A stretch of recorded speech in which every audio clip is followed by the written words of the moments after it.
Quando nós chegamos aqui no Nepal há 13 anos atrás, nós tivemos muitas dificuldades. Dificuldades com a cultura, dificuldades com a língua, dificuldades de adaptação na comida, com o povo entender nosso projeto, as pessoas não acreditavam que pudesse dar certo. E agora, graças a Deus, a gente já está num outro patamar. Olá, eu sou o Silvio. Eu sou a Rose. Nós e nossa família somos missionários em Katmandu, Nepal. Sejam bem-vindos.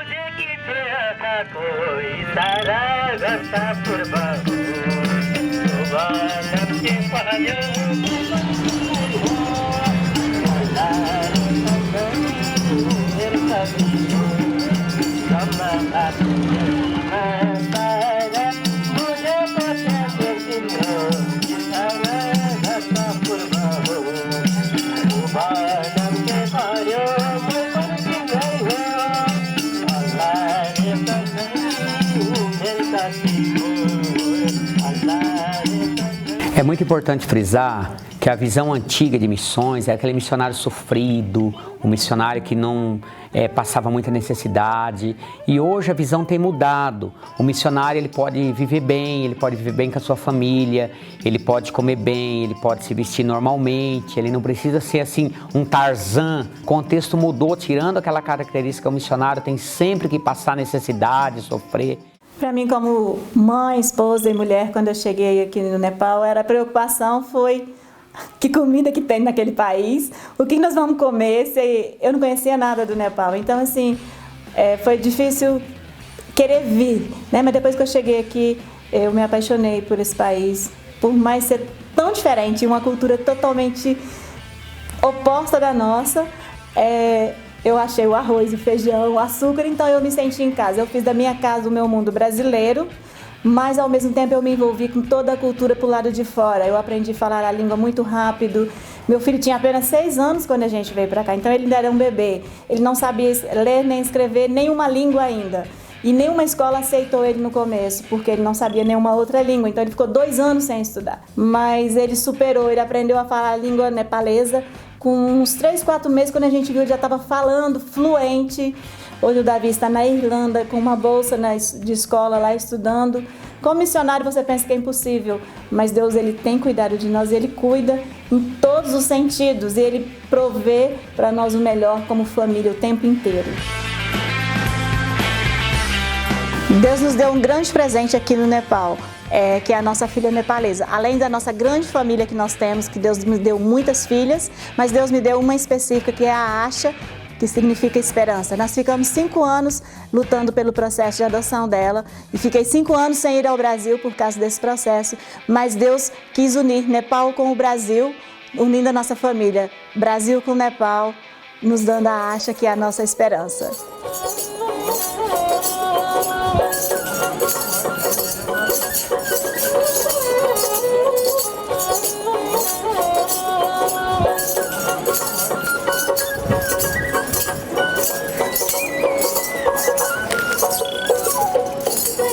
Eu quero mostrar para vocês uma curiosidade aqui do Nepal, que é uma área de templos hindus. Nós ainda estamos aqui no Pashupatinath, onde nas próprias esculturas, na madeira, existem cenas sexuais, cenas de promiscuidade sexual, sempre um homem com uma mulher, mas uma criança na cena. Então é muito comum no hinduísmo haver o abuso sexual infantil, o tráfico de meninas, o abuso dentro do lar, porque na própria religião, nesse caso aqui, a própria religião tem como ícone isso também nos próprios templos. A promiscuidade é muito grande aqui.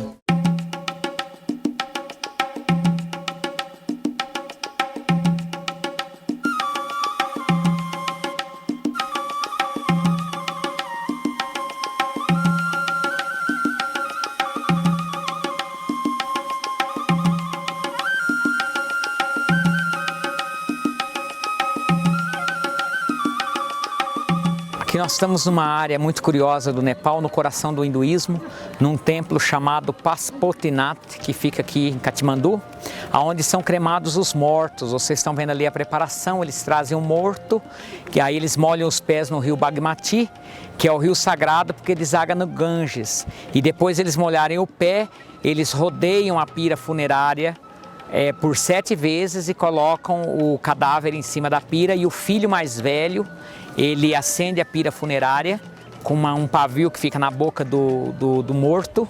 É assim que é feito o ritual da morte no hinduísmo.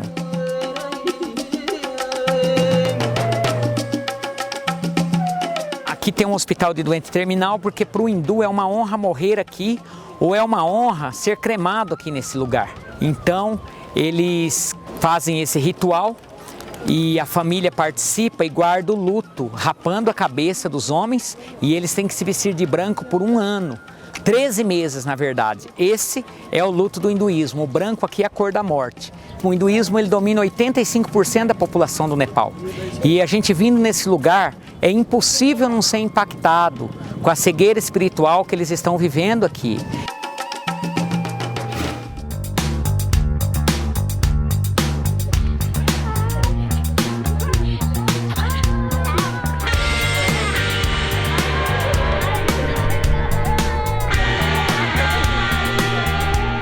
Nós chegamos aqui em 2000 com a visão de resgatar meninas da prostituição e começamos a fazer isso. Abrimos uma casa e hoje se desdobrou em vários ministérios. Hoje nós somos várias casas, também abrimos uma escola, estamos num trabalho de prevenção com bolsa de estudo nas vilas nepalesas e também trabalhamos com um ministério, com outros pastores aqui locais sobre implantação de igreja, que é ligado a nós também.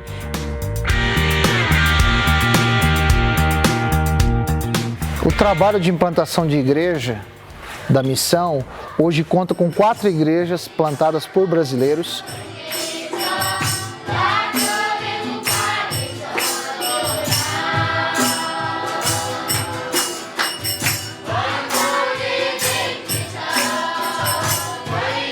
E junto com esse trabalho também nós temos um trabalho de apoio, de cooperação com pastores nacionais do Nepal. Hoje já são mais de 100 igrejas, onde nós, junto com os pastores, nós damos apoio moral para ele, apoio teológico, apoio familiar, como é o caso do Kazi, que é pastor nepalês conosco aqui também. Okay, we have here very good time in Nepal. God is doing miracles through us, and many people come in Jesus through us, like from Hindus and Buddhists. They are coming in Jesus, and we are sharing different area in the mountain and different area. People coming day by day.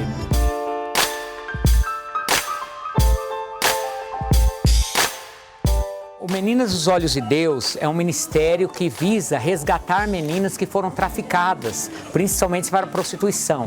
O Nepal vende cerca de 12 mil meninas por ano para a Índia. Isso é estatística, meninos, crianças, uma estatística confirmada pela ONU. Só que o ministério se expandiu e hoje também o governo do Nepal envia às casas do Meninas dos Olhos de Deus crianças que sofreram abuso sexual ou estavam em risco de sofrer algum tipo de abuso, que se encaixaram na faixa de crianças em risco. O Meninas também recebe para prevenção. Somos hoje 5 casas, chegamos a ser 6, mas hoje juntamos 2 casas, somos 5 casas, a escola e o trabalho de prevenção, e a MCM ainda tem também o trabalho de implantação de igreja junto conosco aqui.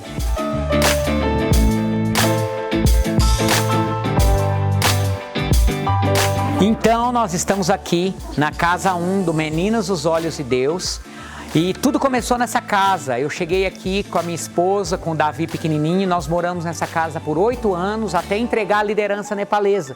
Hoje quem lidera a casa é a Jane, que o ano que vem vai estudar no Brasil. E ela está aqui conosco, né? É uma honra ver esse fruto do Senhor aqui. Outro projeto que nós cremos que Deus passou para nós é um projeto de prevenção, Porque não adianta só ter casas de acolhimento, acolher meninas que já foram traficadas. Nós temos que trabalhar na raiz do problema. Nós temos um projeto de prevenção distribuindo bolsas de estudo pelo país e passando filmes de prevenção. E essas bolsas de estudo são distribuídas para meninas ou crianças em risco. Então nós atendemos dando uma bolsa de estudo, pagando a escola, dando material escolar, monitorando a família, assistindo a família para que essa criança não venha cair na malha do tráfico humano.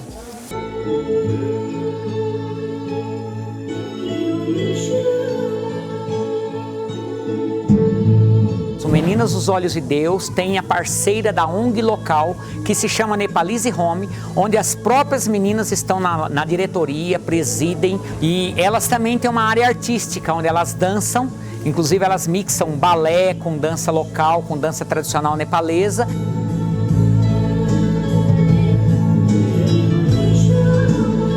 E elas aprenderam aqui a tocar violão, a tocar os instrumentos, formaram uma banda, gravaram já até um CD e essas músicas cantam até em português. E são músicas que realmente tocam os nossos corações.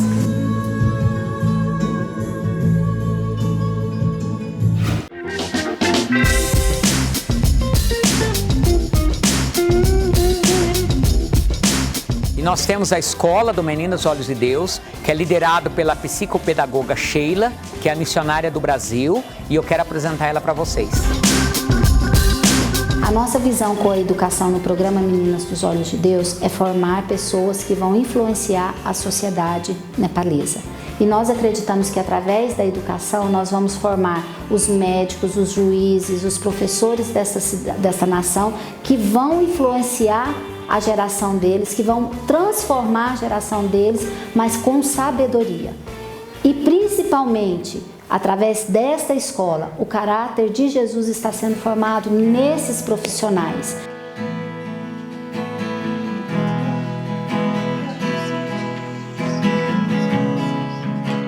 हे सबै जाति जातिका मानिस हो परम प्रभुको स्तुति गर हे सबै जन हो उहाँको जय जयकार गर। Hoje nós estamos aqui com a nossa família, Meninas dos Olhos de Deus, com os missionários que moram aqui, e tempo de comunhão, com a fraternização, com a palavra, com a Bíblia, onde a gente canta, a gente louva, a gente ora, onde a gente se ajuda uns aos outros, onde a gente tem a nossa comunhão.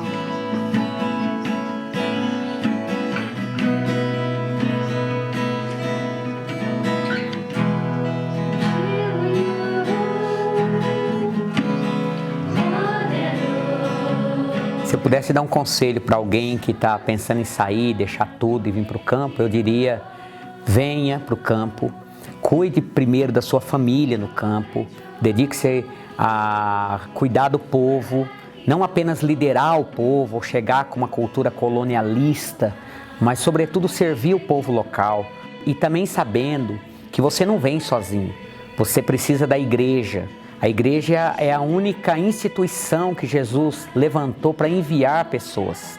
Venha honrando a igreja, respeitando a igreja, sendo enviado por ela e sabendo que o chamado não é apenas teu, mas da igreja que está atrás de você, te cobrindo espiritualmente, te protegendo, te suprindo financeiramente. Deus usa a igreja para tudo isso. Então você pode vir ao campo e não apenas naquela mentalidade assim de ensinar tudo como se o povo não soubesse nada, mas procurando aprender algo da cultura. Sempre Deus tem algo na cultura para nos ensinar através dela também. Ele não deixou nenhuma cultura sem testemunho de si mesmo.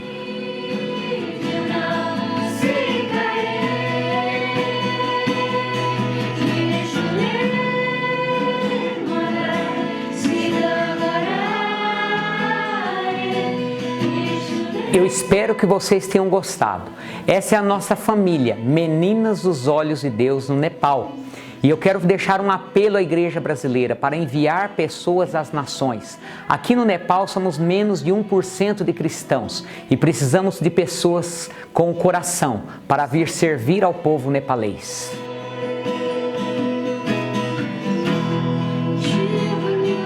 Prabhu Le Assis Dium. Que Deus te abençoe.